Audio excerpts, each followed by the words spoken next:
that you understand what exactly you have and what the best solutions are towards that. So what happens is a lot of times people want to take the initiative and they state, you know what, I've been with this financial advisor for a while, and I guess when the markets were going well, they made me some money, but they still want to keep me in the market for a while, and I don't really understand if that's my best goals.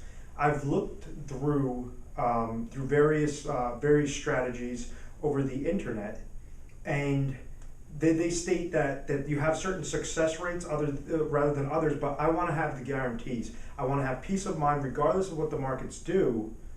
My strategy, my plan is going to work. So the first step that people typically take is they do what everybody else does.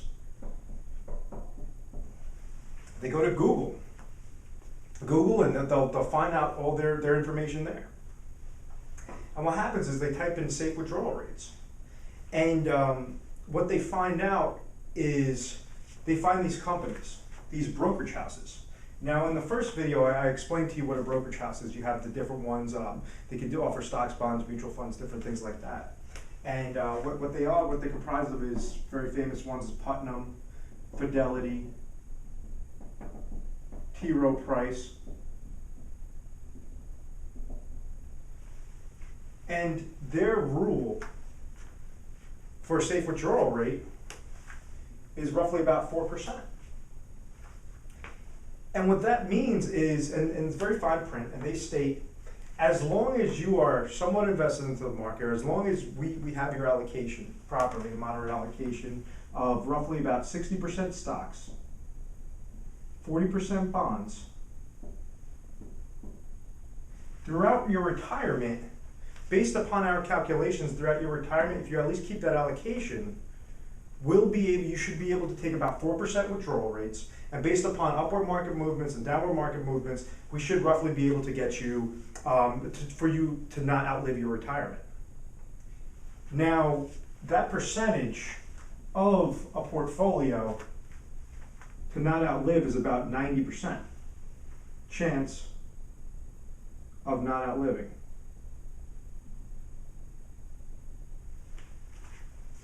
I always go back to this example. I always state that if I'm on a flight, and I'm from Long Island, New York, the practice is based upon in Tampa, Florida. So if I'm going from Tampa, Florida to JFK Airport in New York, and the pilot comes on the speaker and he states, "Okay, guys, we have clear skies.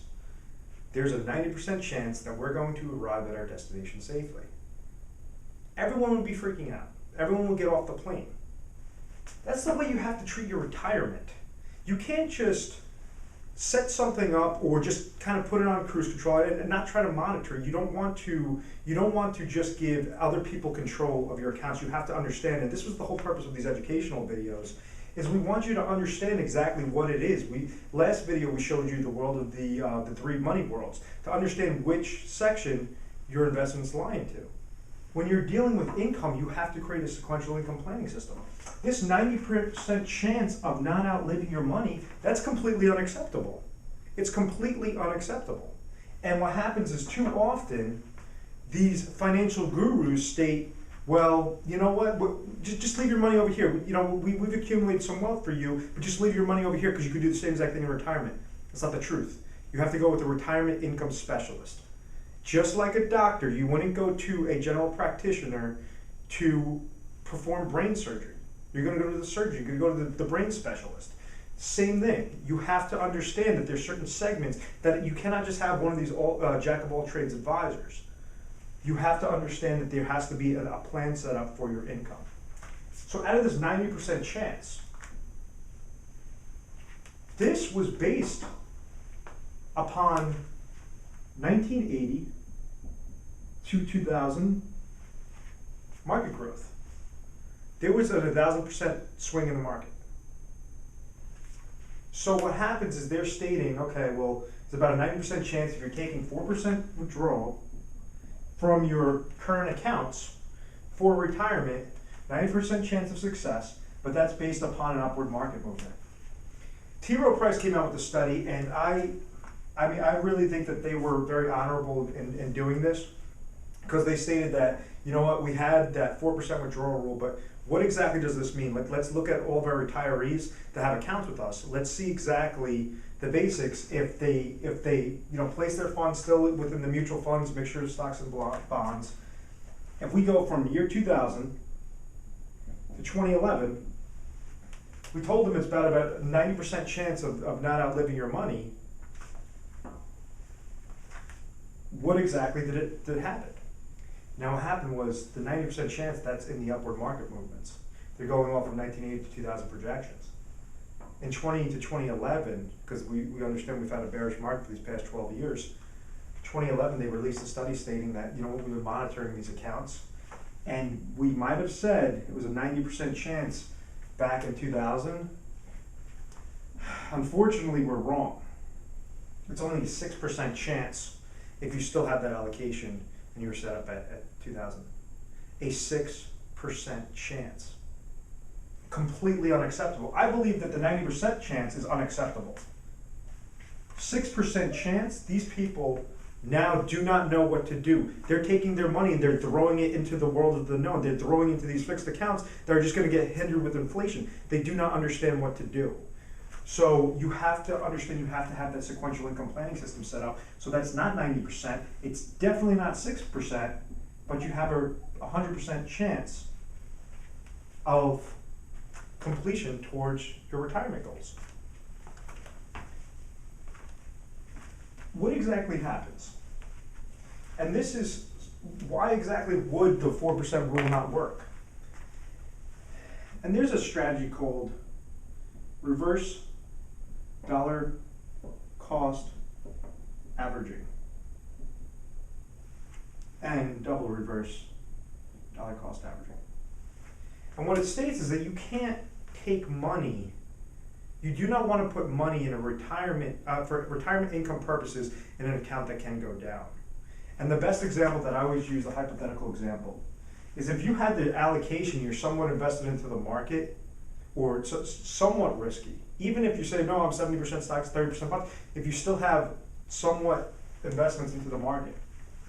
Let's say your market, in a hypothetical situation, your account's lost 10%. And you understand you're age 65 and you're going off of this rule. Your account's lost 10%. You took 4% withdrawals. And these advisors, as nice as they may seem, they're not going to be giving you anything for free.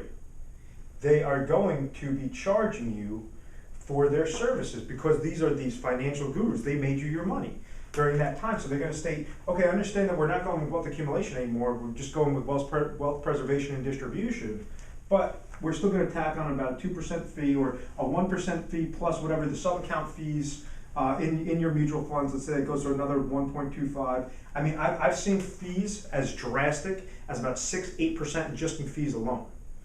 So that means that you would have to, without even a withdrawal, you'd have to at least gain that amount of money every single year. So let's just say it's a hypothetical 2%. In a given year, you lost 16% of your money. Now the next year they state, okay, well, you know what? Next year we gained 2%. And then the year after that we gained another 3%. And then the year after that we gained another 1%.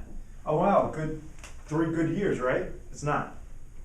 Because what's happening is you're getting 2% off of this smaller number. If you had $100,000 and you reduced $16,000, $84,000 is your new number. If you're gaining 2%, which you believe was a gain, no, you have to withdraw 4%, and then your fees are 2%. So you actually lost 4% that next year. You lost 4%.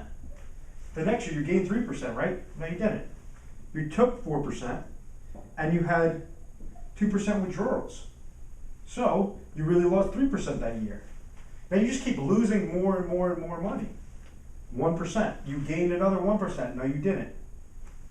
You actually lost 4% with the withdrawal and the 2%. So you lost 5% on your account. And that's not only the money that you're taking for retirement, because every time you're taking this 4%, it's now not based off of the initial number, it's based off of what your account is. So if you're taking 4%, you're actually going down in income every single year because you're invested into these variable accounts. You're in the world of the potential. Please rewatch that video, the 3 money worlds, because it explains it perfectly regarding what the world of the potential is. The world of the potential, you could gain 40% in a year, but you could lose 40% in a year as well. It's just, nothing is guaranteed. You don't have that protection aspect. You don't have that guaranteed aspect with it. One of the things that, especially with the nurses, the registered nurses, the nurse practitioners, the CRNAs that we deal with, is I want them to understand what's the difference between savings versus investments. Now remember, you do not want to tie your retirement income into an account that could go down. Investments, your priority. For an investment, your number one priority is return. That's the whole purpose of it. It's an investment. You're trying to get as highest rate of return as possible. Then, your number 2 priority is safety. Am I invested in large companies that have been there for a while? Am I invested in junk bonds? Am I invested in decent bonds? What exactly is the safety factor? Then your number 3 is income. What exactly am I going to take as an income later on? You're only worried about the return, so you say, okay, well, I can take some losses, I can take some gains. When you're in retirement, you don't have that time horizon that you did when you were younger. So you have to understand that savings, you have to have a large portion of what you want, your retirement income, your minimum income that has to come to you, has to be in some sort of savings, because their priority, number 1, is safety. How safe is the vehicle? Does it have some sort of legal reserve system backing? Is it a guaranteed insurance contract? Is it a contractually obligated thing from the whatever the company is that's giving you the entity to state, okay, you give us X amount of money, it is in the contract, clear as day, this is exactly what it's going to be. In investments, if you ever look at a prospectus, returns are not guaranteed. You're going to see that on every single page. Safety factor. Number 2 is income. How can I maximize my income as much as possible? And number 3 is then return. You know what? If the markets cooperate, what we're showing you is going to be that much better. But if they don't, you're not going to lose your principal, the money that you gave. So you're basically having very little risk for potential return. These are the priorities in order. So essentially what happened was, and these are kind of the 3 stages of money. The first stage was supposed to be in some sort of savings. When you were a kid and you went to the bank and created a junior savings account, and then you constantly had some sort of money in savings, that's your checking account, your savings account, you're with a bank, whatever it is, you have some liquid cash, that's your savings. Step 2 is, you know what, you get a job. You either graduate from college or right from high school, you get a job. And you start accumulating, and you understand, okay, rather than just put my money away in a mattress, I have to have some sort of return. Some sort of return. So this is called the accumulation phase. That is, hence the world of the potential. That's your accumulation phase. And then, after you were done with that, go into a little bit of the accumulation. Then when it comes time for retirement, you were supposed to have the preservation and distribution phase. Savings, accumulation, preservation, distribution. You're still going to have money in here. You're still going to have money in here. And a large portion of it, these are your preservation and distribution. These are your pension plans through work. These are your personal pension plans. Unfortunately, the accumulation phase, the one that holds the brokerage houses, the mutual fund companies, and all the financial advisors, that are wealth accumulation specialists, they stated, you know what? In 1980 to 2000, you were somewhat with me. We gained 1,000% growth. And it wasn't them being financial gurus, it was the fact that everybody was making money. Rather than go to this phase, we'll create some vehicles through the accumulation phase. Rather than take your money, go from the banks to some accumulation, you start to go there and go to the preservation and distribution. You know what? This is too safe. The personal pension plans, the income, all that stuff. Let's see. You know what? You might need 50,000, but if the markets cooperate, we could give you 70,000. We could give you 80,000. Whatever that is. You do not need to go over here because we're monitoring your accounts. We saw 1,000% market. The market's always going to go up. Just like the value of houses are always going to go up. And we know that that's not the case. So what happened was people went too heavily invested into the accumulation phase, and these brokerage houses and these financial advisors that are wealth accumulation specialists stated, you know what, we could do everything. We could be the jack of all trades and we could do everything.